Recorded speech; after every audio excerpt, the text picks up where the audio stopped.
ବନ୍ଧୁଗଣ, ବର୍ତ୍ତମାନ ସୁପର ସାଇକ୍ଲୋନକୁ ନେଇ ଏକ ବଡ଼ ଖବର ସାମ୍ନାକୁ ଆସିଛି। ଆଜି ଆମେ ଆପଣମାନଙ୍କୁ ଏହି ଖବର ବିଷୟରେ କହିବାକୁ ଯାଉଛୁ। ତାହେଲେ ବନ୍ଧୁଗଣ, ଆଉ ଡେରି ନ କରି ଆସନ୍ତୁ ଜାଣିବା ଏହି ଖବର ବିଷୟରେ। ବନ୍ଧୁଗଣ, ସୁପର ସାଇକ୍ଲୋନର ଘର ହେବାକୁ ଯାଉଛି ଭାରତ। ବନ୍ଧୁଗଣ, ଆଗକୁ ଆସିପାରେ ଅଧିକରୁ ଅଧିକ ସୁପର ସାଇକ୍ଲୋନ। ଅମ୍ଫାନ ଭଳି ବଡ଼ ବଡ଼ ସୁପର ସାଇକ୍ଲୋନର ଶିକାର ହେବ ଭାରତ। ବିଶ୍ୱ ତାପାୟନ ଓ ଜଳବାୟୁ ପରିବର୍ତ୍ତନ ଯୋଗୁଁ ଭାରତ ଗରଭୀର ପ୍ରଭାବରେ ସମ୍ମୁଖୀନ ହେବ।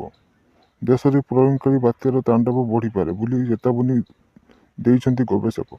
2020ରେ ଆସିଥିବା ସୁପର ସାଇକ୍ଲୋନ ଅମ୍ଫାନକୁ ଗବେଷଣା କରି ଏହି ତଥ୍ୟ ଜାରି କରିଛନ୍ତି ବ୍ରିଟେନର ବ୍ରିଷ୍ଟଲ ବିଶ୍ୱବିଦ୍ୟାଳୟ ଗବେଷକ। ସାରା ଦକ୍ଷିଣ ଏସିଆର ତାଣ୍ଡବ ରଚିଥିବା ଅମ୍ଫାନ ସବୁଠାରୁ ଅଧିକ କ୍ଷତି ଘଟାଇଥିଲା। ଜଳବାୟୁ ପରିବର୍ତ୍ତନ ଯୋଗୁଁ ସମୁଦ୍ର ପତନ ବଢ଼ିବ ବୋଲି ସେମାନେ ସତର୍କ କରାଇଛନ୍ତି। ଜଳବାୟୁ ସ୍ଥିରତା ଏବଂ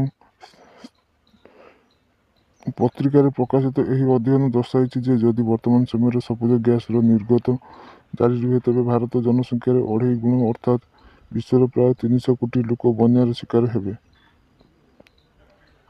ବ୍ରିଷ୍ଟଲ ବିଶ୍ୱବିଦ୍ୟାଳୟର ଜଳବାୟୁ ବିଭାଗର ପ୍ରଫେସର ରନ୍ ମିଶେଲ କହିଛନ୍ତି, ଦକ୍ଷିଣ ଏସିଆ ସାଧାରଣତଃ ଜଳବାୟୁ ପରିବର୍ତ୍ତନର ସବୁଠାରୁ ସ୍ପର୍ଶକାତର ଇଲାକା, ଯେଉଁଠାରେ ସୁପର ସାଇକ୍ଲୋନ ବାରମ୍ବାର ପରିଲକ୍ଷିତ ହୋଇ ଆସିଛି।